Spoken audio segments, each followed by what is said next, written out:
माता की भारतीय जनता नगर नायकत्व रामचंद्र नायकत्व की నా జగిత్యాల నియోజకవర్గ ప్రజలకి పట్టణ ప్రజలకి హృదయపూర్వక నమస్సుమాంజలు. అదేవిధంగా భూదేవంతా ఓపికతోని అంబరమంతా ఆశయాలతోని మనస్సుతోని విలసిల్లేటటువంటి శ్రీమూర్తులు మా శక్తి స్వరూపునులు మహిళా మనులందరికీ కూడా ఇవాళ ప్రత్యేక దినోత్సవం, మహిళా దినోత్సవం సందర్భంగా హృదయపూర్వక శుభాకాంక్షలు తెలియజేస్తా ఉన్నాను. హ్యాపీ ఉమెన్స్ డే అందరికీ. మహిళలు అన్ని రకాలుగా ముందుండాలి, ఆర్థికంగా, సామాజికంగా, ఆరోగ్యంగా అన్ని రకాలుగా కూడా ముందుకు వెళ్ళాలి. వారి వారి లక్ష్యాలలో ముందుండాలి. మరీ ముఖ్యంగా రాజకీయాల్లో ముందుండాలి. రాజకీయంగా వాళ్ళు స్వేచ్ఛని సాధించినప్పుడే ఖచ్చితంగా ఆర్థికంగా కానీ, సామాజికంగా కానీ, ఆరోగ్యపరంగా కానీ అన్ని రకాలుగా కూడా వాళ్ళు ముందుకు వెళ్ళగలుగుతారని నమ్ముతూ మరొక్కసారి వారి వారి లక్ష్యాల్లో విజేతలుగా నిలవాలని దేవుని మనస్ఫూర్తిగా ప్రార్థిస్తూ మహిళా దినోత్సవ శుభాకాంక్షలు. మహిళా దినోత్సవాలను అన్ని జరుపుకుంటున్నారు కానీ రాజకీయాల్లో మహిళలు రాణిస్తూ ఉంటే తట్టుకోలేని పరిస్థితి, ఎక్కడ అణగదొక్కాలా అని చూసే పరిస్థితి కనిపిస్తా ఉంది. మరీ ముఖ్యంగా జగిత్యాలలో అయితే, జగిత్యాల నియోజకవర్గంలో అయితే నిన్న పెద్ద మనుషులు కొన్ని ప్రెస్ మీట్లలో మాట్లాడుతూనే ఉన్నారు. మేము ప్రెస్ మీట్లు పెట్టాము, మేము కేవలం పనులు మాత్రమే చేస్తాం, అభివృద్ధి చేస్తామని మాట్లాడుతూ ఉన్నారు. వారికి నేను ఏదో మాటల పరంగా కాదు, కేంద్ర ప్రభుత్వం నుంచి అదేవిధంగా honourable MP of Indur parliament segment Dharmapuri Arvind అన్న గారి దగ్గర నుంచి ఏమేం పనులు జరిగాయి, ఏమేమి అయింది అనేది అఫీషియల్ గా మీకు చూపించడానికే మేము ముందుకు రావడం జరిగింది. ఈ రోజు నిన్నేదో మాట్లాడినట్టున్నారు, నేను అభివృద్ధి చేస్తున్నా, అందరినీ కలుపుకొని పోతున్నా, అది చేస్తున్నా, కానీ కేంద్ర ప్రభుత్వం నుంచి ఏం వస్తలేవు, ఏం జరిగినా, ఎంపీ గారు ఏం చేసిండ్రు అని అడిగింది.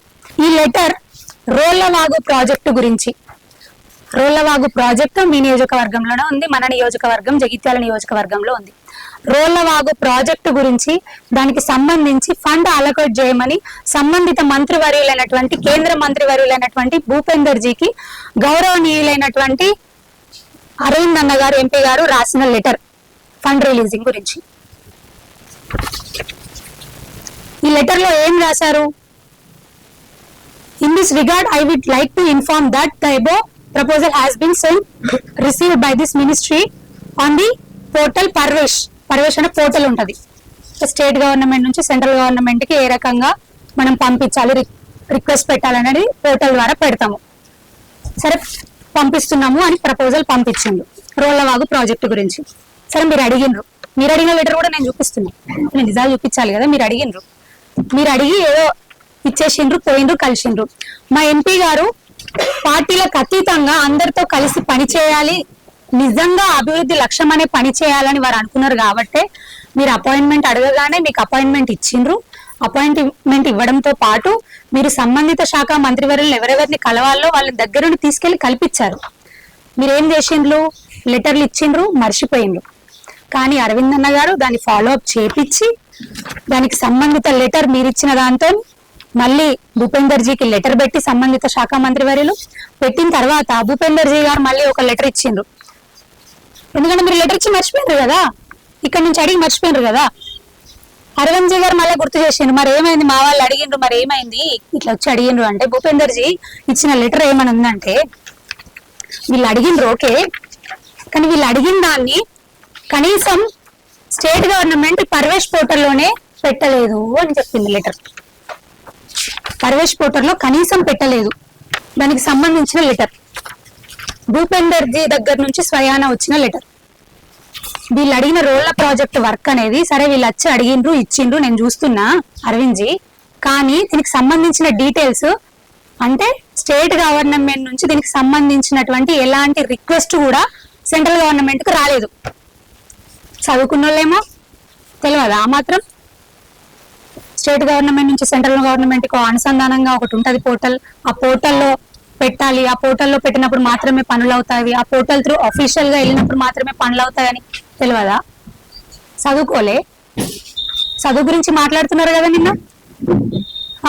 నరేంద్ర మోదీ గారి పిఎం గారి చదువు గురించి, సీఎం గారి చదువు గురించి ఇట్లా అన్నారు అని పిఎం గారి చదువు గురించి మాట్లాడుతున్నారు కదా. మీరు చదువుకోలే, మీకు రాదా చదువు?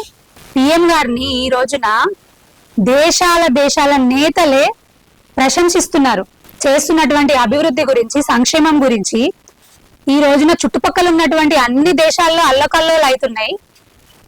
భారతదేశం మాత్రం ఇంత సంబరంగా ప్రతి ఒక్క పండగ చేసుకుంటుంది, ఇంత ప్రశాంతంగా ఉండి. ఎందుకు మరి? అసలు కనీసం గౌరవనీయులు నరేంద్ర మోదీ గారి పేరు ఎత్తే హక్కు కూడా నీకు లేదు. నువ్వా మాట్లాడేది నరేంద్ర మోదీ గారి గురించి? చదువుకున్నావేమో, ఏమైంది నీ చదువు? మరి లెటర్ ఇచ్చి వచ్చినావు కదా, పోర్టల్లో పెట్టాలని నీకు తెలియదా? నీ సీఎంకి తెలియదా? తెలియదు అనుకుంటా, మర్చిపోయినట్టున్నారు. ఇంకో విషయం, నగర్ వన్ యోజన కింద కేంద్ర ప్రభుత్వం నుంచి పట్టణాల్లో అర్బన్ ఫారెస్ట్రీ డెవలప్మెంట్ కోసం అని గౌరవనీయులైనటువంటి ఎంపీ గారు ఫండ్ ఇచ్చారు. 2 crores ఫండ్ ఇచ్చారు. దానికి సంబంధించిన లెటర్ మొదటి విడతగా 1.4 crore రిలీజ్ అయింది జగిత్యాల కాన్స్టిట్యున్సీ గురించి చెప్తున్నా. రిలీజ్ అయింది. ఇంకొక 60 lakhs రిలీజ్ కాలేదు. అది కూడా మా ఎంపీ గారు ఫాలో అప్ చేసి మరి ఇంకొక 60 lakhs పెండింగ్ ఉంది, ఎందుకు రిలీజ్ కాలేదు అని మళ్ళీ మా ఎంపీ గారు లెటర్ పెట్టింది.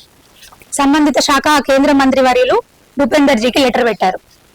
మళ్ళీ మా ఎంపీ గారే పెట్టారు లెటర్. అయ్యో ఎందుకు రాలేదు, మా వాళ్ళకి రిమైనింగ్ ఫండ్ 1.4 crore వచ్చింది, ఎందుకు రాలేదు? అసలు విషయం ఏంటి అంటే 1.4 crore అయితే రిలీజ్ అయింది కదా. రిలీజ్ అయినప్పుడు ఏం పనులు అవుతున్నాయో వాళ్లకు లిఖిత పూర్వకంగా ఆధారాలతో ఒక నివేదిక సమర్పించాలి. ఫోటోలు, వీడియోలు, సంబంధిత నివేదికతోని 1.4 crore లో ఏవేవైతే పనులు చేసినావో స్టేట్ గవర్నమెంట్ నుంచి సెంట్రల్ కి వీళ్ళకి ఒక నివేదిక సంబంధిత శాఖకి సమర్పించినప్పుడు ఆ 60 lakhs ఏవైతే ఉన్నాయో రిలీజ్ అవుతాయి. సమర్పించిండ్రా? లేదు. సో స్టేట్ గవర్నమెంట్ నుంచి, ఆ కాన్స్టిట్యున్సీ నుంచి స్టేట్ గవర్నమెంట్ కి రాలేదు, స్టేట్ గవర్నమెంట్ నుంచి మాకు సమర్పించలేదు. మరి సమర్పించినట్టు 1.4 crores ఎట్లా వాడిందో తెలియనప్పుడు మిగతా 60 lakhs మేము ఎలా రిలీజ్ చేయగలుగుతామని స్వయాన భూపేందర్ జీయే అరవింద్ జీకి పెట్టిన లెటర్లు మీరు చూడొచ్చు. నేను ఆధార్తో చూపిస్తున్నా. సెంట్రల్ గవర్నమెంట్ నుంచి సంబంధిత శాఖ నుంచి వచ్చిన లెటర్లు ఇవన్నీ అఫీషియల్ లెటర్స్. మరి ఏమైనాయి అవి? 1.4 crores ఏమైనాయి? ఎంపీ గారికి ఉంటేనే కదా, నిబద్ధత ఉంటేనే కదా, అభివృద్ధి మీద ఉంటేనే కదా ఇవన్నీ మీకు ఇప్పించినవి. మీరు ఏ పార్టీ అనాలో కూడా నాకు అర్థమవుతలేదు. కాంగ్రెస్ అనాలా అన్న బీఆర్ఎస్ అనాలా? ఆయన కష్టం వచ్చినప్పుడేమో కాంగ్రెస్ లో ఉన్నా అని చెప్పుకుంటాడు, ఆయనకి ఇష్టం ఉన్నప్పుడేమో ఆయన లాభాల కోసం కాంగ్రెస్ అని చెప్పుకుంటాడు. సరే నువ్వు ఏ పార్టీ అయితే బీజేపీ అయితే కావు, అయినా కూడా మా ఎంపీ గారు ఇచ్చిండు కదా. ఎందుకు? అభివృద్ధి కోసం నేను కలుపుకొని పోవాలని అనుకున్నారు కదా. అనుచరులను మాత్రమే డెవలప్ కావాలని అప్పుడు అనుకోలేదు కదా. ఎందుకు ఇచ్చిండ్రు? ప్రూఫ్ తోనే చెప్తున్నా కదా. ఇప్పించిన మీకే కదా, మీ కాన్స్టిట్యున్సీకే కదా. 1.4 crore ఏం చేసిండ్రు? ఎక్కడ పెట్టిండ్రు? స్వాహానా చెప్పానంటే నేను ప్రజలకు తెలవాలని అడుగుతున్నా. అఫీషియల్ లెటర్స్ తోనే అడుగుతున్నా ఇవన్నీ. ఏమైంది? ఏం మాట్లాడుతున్నావు? నేషనల్ హైవేల గురించి మాట్లాడినాను, అనంతారం బ్రిడ్జి గురించి, రాయకల్ సింగారపేట బ్రిడ్జి గురించి. సరే అవన్నీ ఎన్హెచ్ఐ కదా, NH 61, 63 నీకు తెలియదా? దేని కిందకి వస్తుందో నీకు తెలియదా?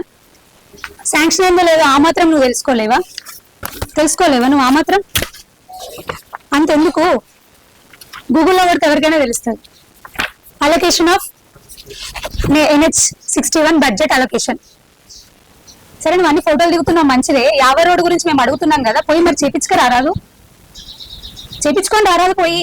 ఎందుకు చేపించుకొని వస్తలే? స్టేట్ గవర్నమెంట్ చేతులు ఉంది కదా, దాని గురించి మాట్లాడవు. అరే కేంద్రీయ విశ్వవిద్యాలయం పెడుతున్నారు అక్కడ పక్కన, మన కాన్స్టిట్యున్సీకే వస్తుంది, జగిత్యాల పక్కనే వస్తుంది, చెలిగల్లో ఉంటుంది. అటు చెలిగల్ ఊరు డెవలప్ అవుతుంది, పక్కన తాటిపల్లి డెవలప్ అవుతుంది, అటు రాయకల్ డెవలప్ అవుతుంది, ఈ టౌన్ డెవలప్ అవుతుంది, ఓవరాల్ గా కాన్స్టిట్యున్సీ డెవలప్ అవుతుంది. పిల్లలు చదువుకోవడానికి వస్తారు. CBSE సిలబస్, ఇంగ్లీష్ మీడియం, పిల్లలకు అన్ని రకాలుగా బాగుంటది. డే స్కాలర్స్ జగిత్యాల నుంచి, రాయకల్ నుంచి, తాటిపల్లి నుంచి, చెలిగల్ నుంచి వీళ్ళందరూ వెళ్తారు. So that basic communities develop అవుతాయి, ఇన్ఫ్రాస్ట్రక్చర్ డెవలప్ అవుతుంది, కాన్స్టిట్యున్సీ డెవలప్ అవుతుంది, టౌన్లు డెవలప్ అవుతాయి, ఊర్లు డెవలప్ అవుతాయి అని చెప్తే నీకు 10 ఎకరాలు ఇవ్వడానికి ఏంటి నొప్పి? ఎందుకు చెప్పిస్తలేవు? ప్రజలు చాలా వివేకవంతులు, అన్ని గమనిస్తున్నారు, ప్రతి ఒక్కటి కూడా గమనిస్తున్నారు. నువ్వేదో ఈరోజు ఆడబిడ్డ ముందుకొస్తుంది, ఆడబిడ్డను ప్రోత్సహిస్తున్నారు అని చెప్పి ఓర్వలేక ఇష్టారీతిన ఇటు ఎంపీ గారి మీద, చేస్తూ ఆరోపణలు చేస్తూ ఇది చేస్తలేరు అది చేస్తలేరు అని ఇష్టారీతిన మాట్లాడుతూ గౌరవనీయులు ప్రధానమంత్రి వర్యులయ్య దేవుళ్ళ కొలుస్తున్నారు ప్రతి ఒక్కరు ఈ రోజున. నీ చిల్లర రాజకీయాల కోసం మోదీ గారి మీద మాట్లాడతావా నువ్వు? అసలు నీకు అంత హక్కుందా? అదంతా ఉందా? You may be a good doctor but you never become a good leader. Yes, it's true.